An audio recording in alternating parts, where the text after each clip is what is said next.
Exodus chapter 22. Whoever steals an ox or a sheep and slaughters it, or sells it, must pay back 5 head of cattle for the ox and 4 sheep for the sheep. If a thief is caught breaking in at night and is struck a fatal blow, the defender is not guilty of bloodshed. But if it happens after sunrise, the defender is guilty of bloodshed. Anyone who steals must certainly make restitution. But if they have nothing, they must be sold to pay for their theft. If the stolen animal is found alive in their possession, whether ox or donkey or sheep, they must pay back double. If anyone grazes their livestock in a field or vineyard, and lets them stray and they graze in someone else's field, the offender must make restitution from the best of their own field or vineyard.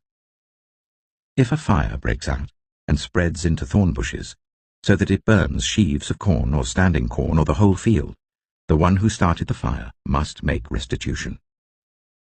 If anyone gives a neighbor silver or goods for safekeeping and they are stolen from the neighbor's house, the thief, if caught, must pay back double. But if the thief is not found, the owner of the house must appear before the judges, and they must determine whether the owner of the house has laid hands on the other person's property. In all cases of illegal possession of an ox, a donkey, a sheep, a garment, or any other lost property about which somebody says, "This is mine," both parties are to bring their cases before the judges. The one whom the judges declare guilty must pay back double to the other. If anyone gives a donkey, an ox, a sheep, or any other animal to their neighbor for safekeeping and it dies, or is injured or is taken away while no one is looking, the issue between them will be settled by the taking of an oath before the Lord, that the neighbor did not lay hands on the other person's property. The owner is to accept this, and no restitution is required. But if the animal was stolen from the neighbor, restitution must be made to the owner. If it was torn to pieces by a wild animal, the neighbor shall bring in the remains as evidence, and shall not be required to pay for the torn animal. If anyone borrows an animal from their neighbor, and it is injured or dies while the owner is not present, they must make restitution. But if the owner is with the animal, the borrower will not have to pay. If the animal was hired, the money paid for the hire covers the loss. If a man seduces a virgin who is not pledged to be married and sleeps with her, he must pay the bride price, and she shall be his wife. If her father absolutely refuses to give her to him, he must still pay the bride price for virgins. Do not allow a sorceress to live. Anyone who has sexual relations with an animal is to be put to death. Whoever sacrifices to any god other than the Lord must be destroyed. Do not ill-treat or oppress a foreigner, for you were foreigners in Egypt. Do not take advantage of the widow or the fatherless. If you do, and they cry out to me, I will certainly hear their cry. My anger will be aroused, and I will kill you with the sword. Your wives will become widows, and your children fatherless. If you lend money to one of my people among you who is needy, do not treat it like a business deal. Charge no interest. If you take your neighbor's cloak as a pledge, return it by sunset, because that cloak is the only covering your neighbor has. What else can they sleep in? When they cry out to me, I will hear, for I am compassionate. Do not blaspheme God or curse the ruler of your people. Do not hold back offerings from your granaries or your vats. You must give me the firstborn of your sons. Do the same with your cattle and your sheep. Let them stay with their mothers for 7 days, but give them to me on the 8th day. You are to be my holy people. So do not eat the meat of an animal torn by wild beasts. Throw it to the dogs. Exodus chapter 23. Do not spread false reports. Do not help a guilty person by being a malicious witness. Do not follow the crowd in doing wrong. When you give testimony in a lawsuit, do not pervert justice by siding with the crowd, and do not show favoritism to a poor person in a lawsuit. If you come across your enemy's ox or donkey wandering off, be sure to return it. If you see the donkey of someone who hates you, fallen down under its load, do not leave it there. Be sure you help them with it. Do not deny justice to your poor people in their lawsuits. Have nothing to do with a false charge, and do not put an innocent or honest person to death, for I will not acquit the guilty. Do not accept a bribe, for a bribe blinds those who see and twists the words of the innocent. Do not oppress a foreigner. You yourselves know how it feels to be foreigners, because you were foreigners in Egypt. For 6 years you are to sow your fields and harvest the crops, but during the 7th year let the land lie unploughed and unused. Then the poor among your people may get food from it, and the wild animals may eat what is left. Do the same with your vineyard and your olive grove. 6 days do your work, but on the 7th day do not work, so that your ox and your donkey may rest, and so that the slave born in your household and the foreigner living among you may be refreshed. Be careful to do everything I have said to you. Do not invoke the names of other gods. Do not let them be heard on your lips. 3 times a year you are to celebrate a festival to me. Celebrate the festival of unleavened bread. For 7 days eat bread made without yeast as I commanded you. Do this at the appointed time in the month of Aviv, for in that month you came out of Egypt. No one is to appear before me empty-handed. Celebrate the festival of harvest with the first fruits of the crops you sow in your field. Celebrate the festival of ingathering at the end of the year, when you gather in your crops from the field.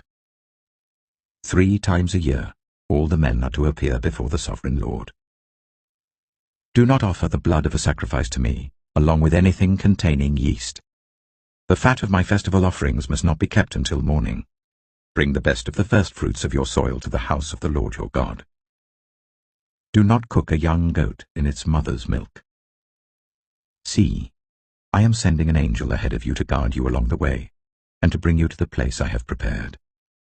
Pay attention to him and listen to what he says. Do not rebel against him. He will not forgive your rebellion, since my name is in him.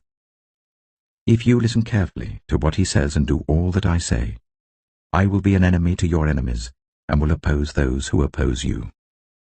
My angel will go ahead of you, and bring you into the land of the Amorites, Hittites, Perizzites, Canaanites, Hivites, and Jebusites, and I will wipe them out. Do not bow down before their gods, or worship them, or follow their practices. You must demolish them, and break their sacred stones to pieces. Worship the Lord your God, and his blessing will be on your food and water. I will take away disease from among you, and none will miscarry or be barren in your land. I will give you a full lifespan. I will send my terror ahead of you, and throw into confusion every nation you encounter. I will make all your enemies turn their backs and run. I will send the hornet ahead of you to drive the Hivites, Canaanites, and Hittites out of your way. But I will not drive them out in a single year, because the land would become desolate, and the wild animals too numerous for you. Little by little I will drive them out before you, until you have increased enough to take possession of the land. I will establish your borders from the Red Sea to the Mediterranean Sea, and from the desert to the Euphrates River. I will give into your hands the people who live in the land, and you will drive them out before you. Do not make a covenant with them or with their gods. Do not let them live in your land, or they will cause you to sin against me, because the worship of their gods will certainly be a snare to you. Exodus chapter 24.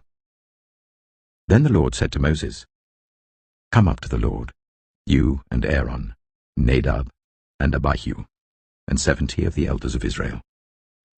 You are to worship at a distance. But Moses alone is to approach the Lord, the others must not come near, and the people may not come up with him. When Moses went and told the people all the Lord's words and laws, they responded with one voice, Everything the Lord has said we will do. Moses then wrote down everything the Lord had said. He got up early the next morning and built an altar at the foot of the mountain and set up 12 stone pillars representing the 12 tribes of Israel. Then he sent young Israelite men, and they offered burnt offerings and sacrificed young bulls as fellowship offerings to the Lord. Moses took half of the blood and put it in bowls, and the other half he splashed against the altar. Then he took the book of the covenant and read it to the people. They responded, We will do everything the Lord has said. We will obey. Moses then took the blood, sprinkled it on the people, and said, This is the blood of the covenant that the Lord has made with you in accordance with all these words. Moses and Aaron, Nadab and Abihu, and the 70 elders of Israel went up and saw the God of Israel. Under his feet was something like a pavement made of lapis lazuli, as bright blue as the sky. But God did not raise his hand against these leaders of the Israelites. They saw God, and they ate and drank. The Lord said to Moses, "Come up to me on the mountain and stay here, and I will give you the tablets of stone with the law and commandments I have written for their instruction." Then Moses set out with Joshua his assistant, and Moses went up on the mountain of God. He said to the elders, "Wait here for us until we come back to you. Aaron and Hur are with you, and anyone involved in a dispute can go to them." When Moses went up on the mountain, the cloud covered it, and the glory of the Lord settled on Mount Sinai. For 6 days the cloud covered the mountain, and on the 7th day the Lord called to Moses from within the cloud. To the Israelites, the glory of the Lord looked like a consuming fire on top of the mountain. Then Moses entered the cloud as he went on up the mountain, and he stayed on the mountain 40 days and 40 nights. Psalm 24. The earth is the Lord's and everything in it, the world and all who live in it. For he founded it on the seas and established it on the waters. Who may ascend the mountain of the Lord? Who may stand in his holy place? The one who has clean hands and a pure heart, who does not trust in an idol or swear by a false god. They will receive blessing from the Lord and vindication from God their Saviour. Such is the generation of those who seek him, who seek your face, God of Jacob. Lift up your heads, you gates. Be lifted up, you ancient doors, that the King of glory may come in. Who is this King of glory? The Lord strong and mighty, the Lord mighty in battle. Lift up your heads, you gates. Lift them up, you ancient doors, that the King of glory may come in. Who is he, this King of glory? The Lord Almighty. He is the King of glory.